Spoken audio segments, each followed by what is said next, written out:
All right, breaking news. Mitch McConnell announced that he will step down as Republican leader in November, paving the way for a new Republican to take over the Senate, probably somebody more MAGA.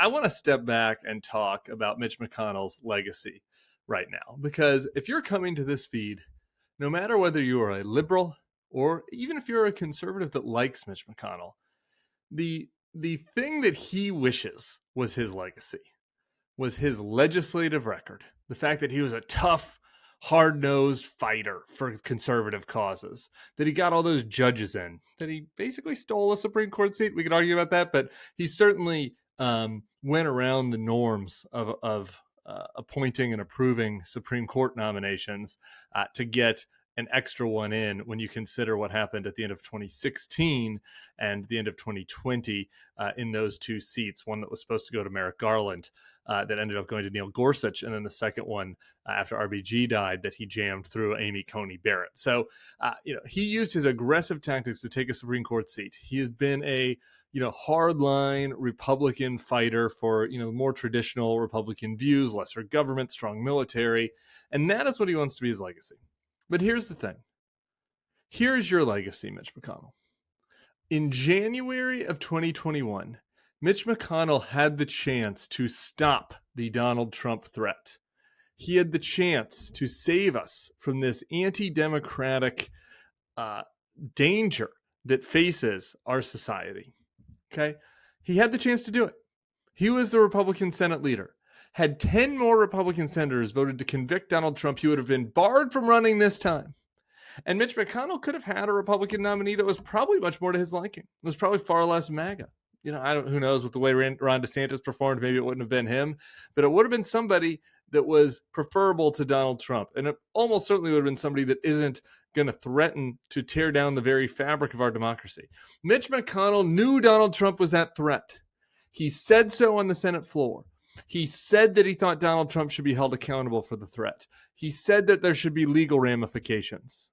He said all that in his speech in January 2021. He knew, but he was too cowardly, too weak to actually lobby his fellow Republicans to do the deed, to be the one that put the stake through Donald Trump's heart.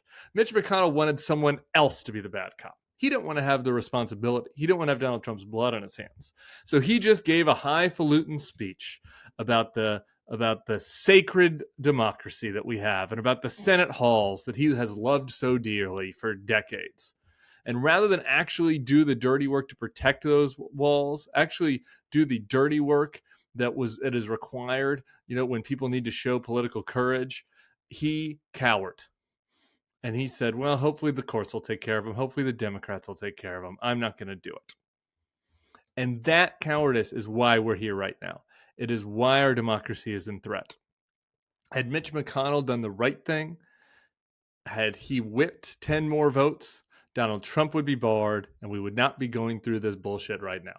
So when he is crying these crocodile tears in his retirement speech today on the Senate floor, he wants people to remember the causes that he cared about and the issues that he fought for. And he did that. There's no doubt about that. There were certain issues that he advanced. There were certain policies. There are certain judges that would never be there if Mitch McConnell was not the Republican Senate leader, for good or for ill. But none of that matters. None of that matters.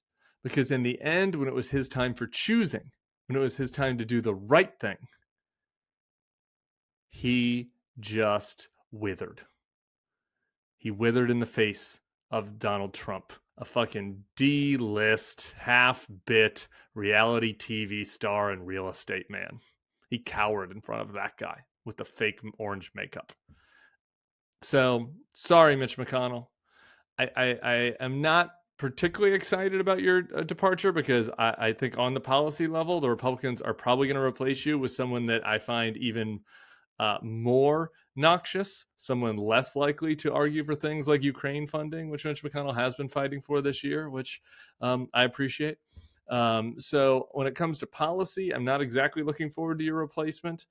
But when it comes to the moral arc of history, when it comes to your legacy, I guess my only message is don't let the door hit you on the way out. Your legacy is a lie. Sorry, Mitch McConnell.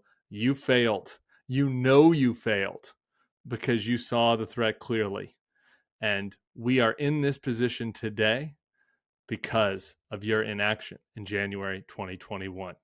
RIP Mitch McConnell. We'll be back soon. I wanted to hop on here and do this really quick because the Mitch McConnell news came after we taped the podcast today. So make sure on this feed to check out the Bulwark podcast with John Avalon. We talk about his congressional race and the next level with Sarah and JVL. We break down the results in Michigan last night. We'll be back here tomorrow. Peace.